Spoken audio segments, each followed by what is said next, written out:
नमस्कार मंडळी, श्री स्वामी समर्थ। आज मी तुम्हाला तिखट गोड असं लोणचं दाखवते कैरीचं। आणि या कैऱ्या बघा अशा खोबऱ्यासारख्या आहेत एकदम, आणि मी जरा थोडी मोठ्या मोठ्याच ठेवल्या आहेत, एकदम छोट्या नाही गेलेत। तर आता ह्याचं जे साहित्य आहे ना ते मी तुम्हाला नंतर दाखवते। अगोदर आपल्याला या कैरीला आता हळद आणि मीठ लावून घ्यायला लागेल। तर मी काय केलंय, आपण जे नेहमी हळद वापरतो ना डब्यामधली ती नाही घ्यायची, आपली जी ठेवणीतली असेल ती हळद आपण ह्याला वापरायची। खरं आपल्या हात वगैरे लागलेले असतात ना त्या हळदीला, म्हणून ती हळद नाही आपण घ्यायची। आणि ही माझी कैरी आहे ना 1.5 किलो कैरी आहे। आता परत आपण मिठाचं पण तसंच करायचं। वापराचं जे मीठ असतं ना आपलं ते आपण नाही घ्यायचं, त्यासाठी वेगळं मीठ आणायचं आणि ते वापरायचं। ह्याच्यात सुद्धा मी 2 चमचे मीठ टाकून घेतलंय। आणि हे आता आपल्याला चांगलं मिक्स करून घ्यायचं आहे। आता आपण हे सगळं मिक्स करून घेऊया।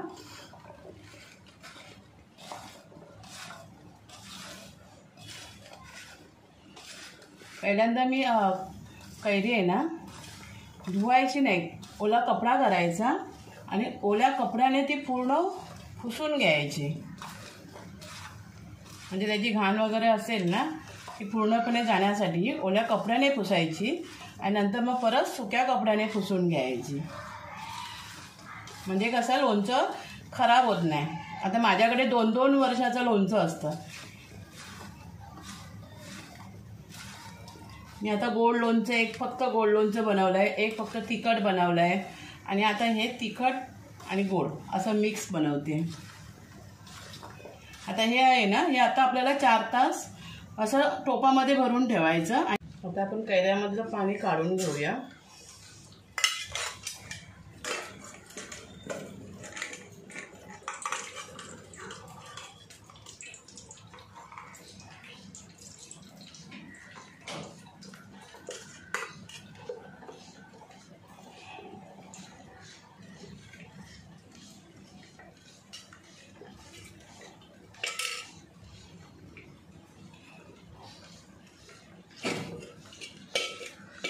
आणि आता या कैऱ्या असं पाणी नितळल्याच्या नंतर थोड्या वेळासाठी या फोडी आता मी अशाच ठेवणार चाळणीमध्ये, आणि नंतर कपड्यावर एका सुकत घालणार।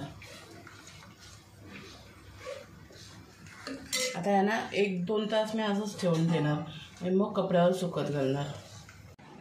हे बघा आता मी सगळ्या फोडी आहेत ना त्या अशा सुकत टाकते। आता ह्याच्यातलं पूर्ण पाणी सगळं नितळून गेलं आहे, काहीच नाही आता शिल्लक। आता या परत 2 तास या अशा पंख्याखाली मी आता सुकून घेणार।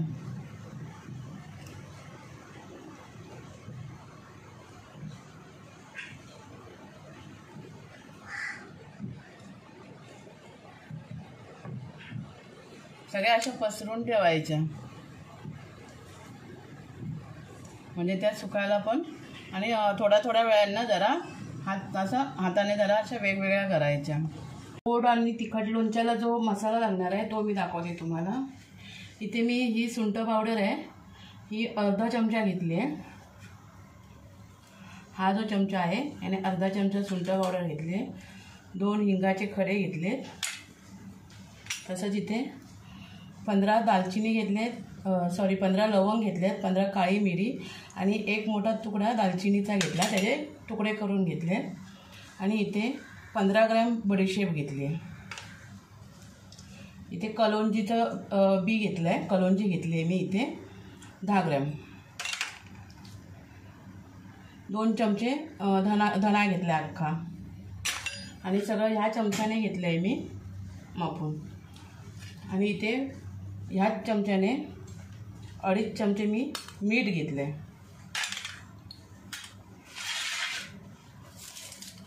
काश्मीरी मिरची पावडर आणि बेडगी मिरची अशी मी 80 ग्रॅम घेतलेली आहे। आणि राईची डाळ घेतली आहे ही 150 ग्रॅम। गूळ घेतला आहे 400 ग्रॅम। खरं तर माझी 1.5 किलो कैरी आहे, त्यामुळे मला इथे 600 ग्रॅम गूळ घ्यायला पाहिजे, पण मला जास्त गोड नको आहे म्हणून मी 400 ग्रॅमच इथे गूळ घेतलेला आहे. आता हे सगळं मी भाजून घेते. आणि ही कैरी जी पूर्ण मी 3 तास सुकून घेतली आणि आता ही पूर्ण बघा एकदम सुकली आणि एकदम अशी मऊ झाली. त्याच्यात आता पाणी वगैरे असं काही नाही आहे. आता आपण पहिल्यांदा बडीशेप भाजून घेऊया.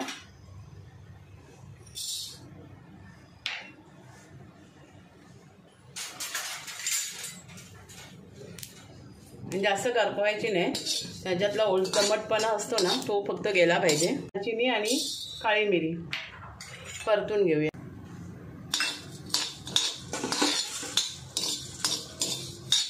आता कलोंजी पण थोडीशी परतून घेते,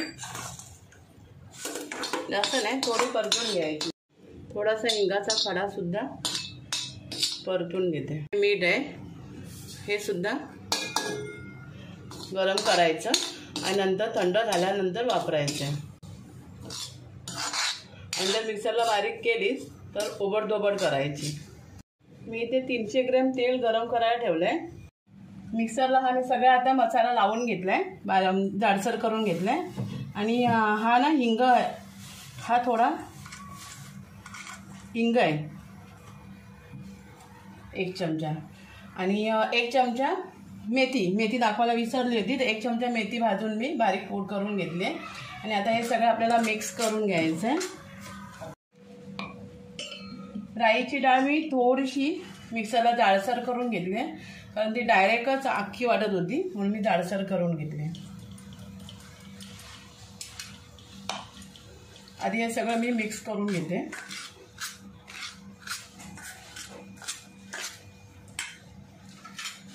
आता ह्याच्यात आपण ही सुंठ पावडर टाकूया,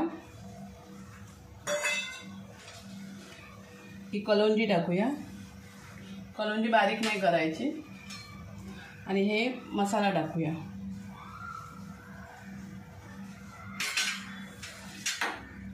त्याच्यानंतर मीठ टाकून घेऊया. मीठ जरा मी आधी कमी टाकणार आहे, नंतर जर वाटलं मला तर मग मी जास्त टाकेन.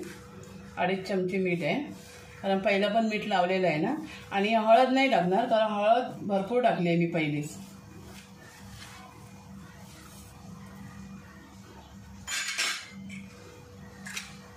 आणि हे सगळं मिक्स करून घ्यायचं अगोदर. ह्याच्यामध्ये कसा खार असेल ना थोडा, नुसतं तेल चांगलं नाही वाटत. गूळ पण मिक्स करून घेऊया.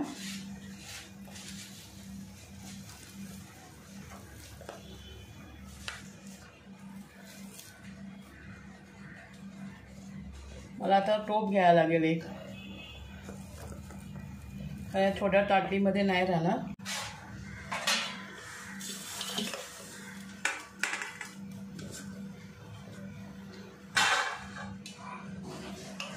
आणि सगळं मिक्स करून घ्यायचं अगोदर. कोमट झाले आता, मी आता तेल याच्यावर टाकून घेते.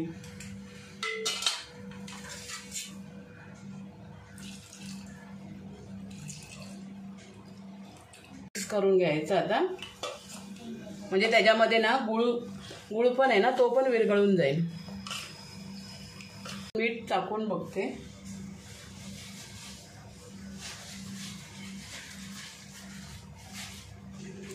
मीठ लागणार आहे ह्याच्यामध्ये. म्हणजे मी 2.5 चमचे घेतलेलं ना ते मीठ बरोबर होतं. गूळ मला ह्याच्यामध्ये थोडासा कमी वाटतोय. 400 ग्रॅम गूळ घातला होता मी, म्हणून मी अजून थोडा गूळ घालते. आता मी चमच्याने घालते मोजून.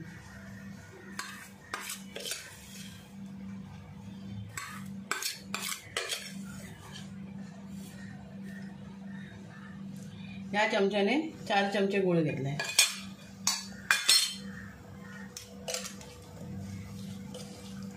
तिखट वगैरे बरोबर आहे, फक्त गूळ आणि मीठ कमी झालं होतं. ते मीठ मी बरोबर घेतलं होतं, पण अगोदर कमी टाकून बघितले. आता परातच घेतली आहे डायरेक्ट. आणि परातीमध्ये मी आता हा सगळा मसाला ओतून घेते.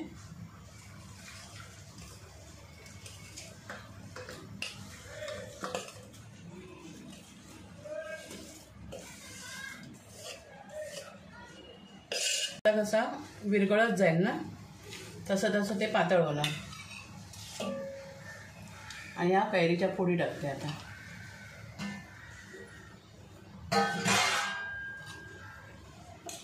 आणि सगळ्या मिक्स करून घेऊया मसाल्यामध्ये. याच्यासाठी आता बरणी पण धुवून मस्त सुकायला ठेवली आहे. हे बघा सगळं मिक्स करून झालं आहे माझं आता. आणि जो मसाला बनवला होता मी मिक्सरला लावून एकदम परफेक्ट बसला आहे त्याला. फक्त मी तुम्हाला सांगितलं ना, मी गूळ एक्स्ट्रा टाकला थोडा म्हणून दाखवला बस. आता याला मी असंच ठेवणार अगदी माझी बरणी पूर्णपणे सुकेपर्यंत. मी आता हे लोणचं सगळं बरणीमध्ये भरून घेते.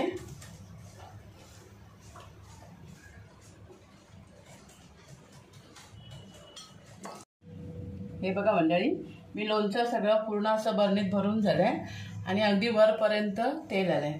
म्हणजे मी 300 ग्रॅम तेल घेतलं होतं ना, त्यातलं हे एवढं तेल शिल्लक राहिलं आहे थोडंसं. म्हणजे मोठे 2 चमचे तेल शिल्लक राहिलं आणि बाकीचं ह्याच्यामध्ये परफेक्ट झालं अगदी. व्हिडिओ तुम्हाला आवडला तर एक लाईक करा, शेअर करा आणि सबस्क्राईब करा. आणि मी 15 दिवसानंतर तुम्हाला हे पुढच्या व्हिडिओमध्ये दाखवीन हे लोणचं. थँक्यू.